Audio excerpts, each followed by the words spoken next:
On this, we're joined by the CEO of Business Unity South Africa, Tanya Cohen. Tanya, good evening. Thanks very much for your time.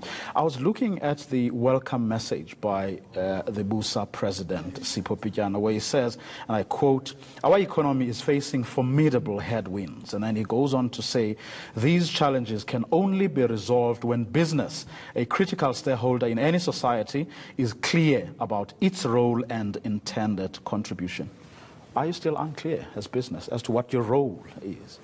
So I think what we're doing is seeing this Indaba as a major opportunity to come together as business and to really put the economy at the center of the priorities and what we're doing. So it is an opportunity both for us to engage with each other, business to business, but also an opportunity for us to be very clear about what we think the pressing needs for the economy are at the current point in time. But I think also to say, how do we look to the future and how do we build something different? One would have thought that those issues would have been threshed out already between you and the government and, of course, civil society and labor through what is happening at NEDLAC, but also perhaps more importantly, I mean, you were part, your own president was part of the Davos trip. A business has made so many pledges to that investment fund that he is spearheading. One would have thought that you wouldn't have made those pledges without first establishing, one, what your contribution should be, and then secondly, whether there is a meeting of minds between you and the other stakeholders. So certainly we see that there's far greater levels of congruence between the social partners, but also between what business believes is important to drive the economy forward and how government is responding to that. But I think the big challenge that it comes down to always is implementation and where do we put the focus and where do we prioritize our efforts? Because we know there's so much that needs to be done. The issue is where do we start and where do we put our energy?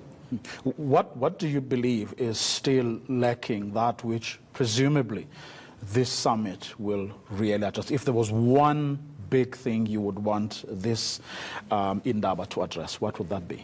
So I think it is really to put the economy at the center and the front of what we are doing, because we know that unless we can create more jobs, unless we can get our growth levels to change dramatically for the better, and unless we can get investment and business confidence going, is that we are going to continue with this low growth trajectory that's not meeting the needs of society. So really it is around saying what are those priority areas. And certainly we've had those discussions within business. I think one of the areas that's coming through loud and clear is Eskom.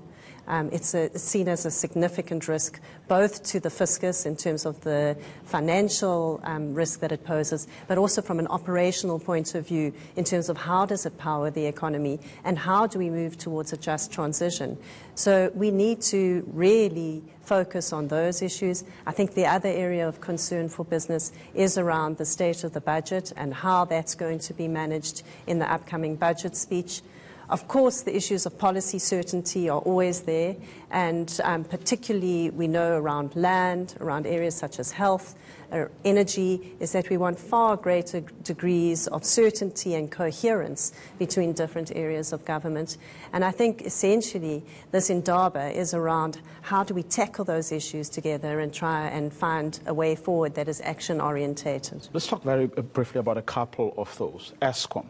Apparently there is a proposal on the table, according to reports, for Eskom to be unbundled into, broken down into 3 state-owned enterprises that will focus on the 3 main areas of their mandate. Would you support such a proposal? I think we've got to see what comes out of the task team that's been established. But certainly we think that the current model is not sustainable and that solutions such as that have to be explored.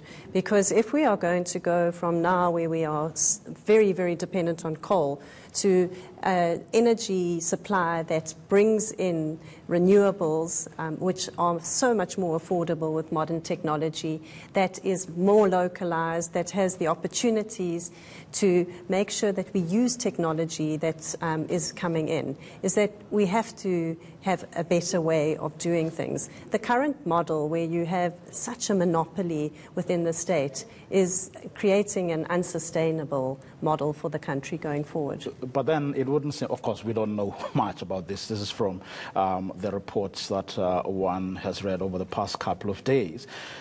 Unbundling and basically creating smaller ESCOMs, so to speak, which is what this thing sounds like, unless, of course, I have terribly misread it. Because isn't the challenge facing ESCOM, doesn't it have to do, everything to do with how the operation is being managed?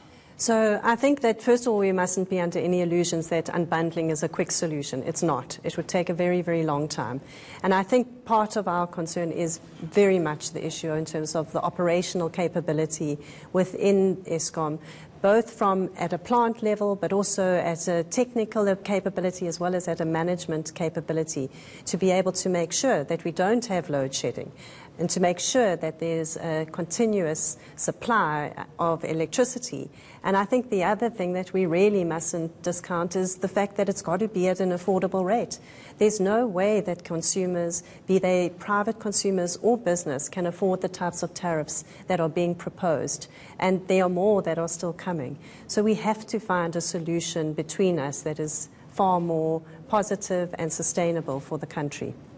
So we're going to leave it. Thanks very much for coming through. Tanya is, of course, the CEO of Business Unity South Africa. Tomorrow they are having this big Business Economic Indaba, where the president and his economic cluster of ministers, as well as some of the CEOs of some of the country's top businesses, will be in conversation about the economic future of our country.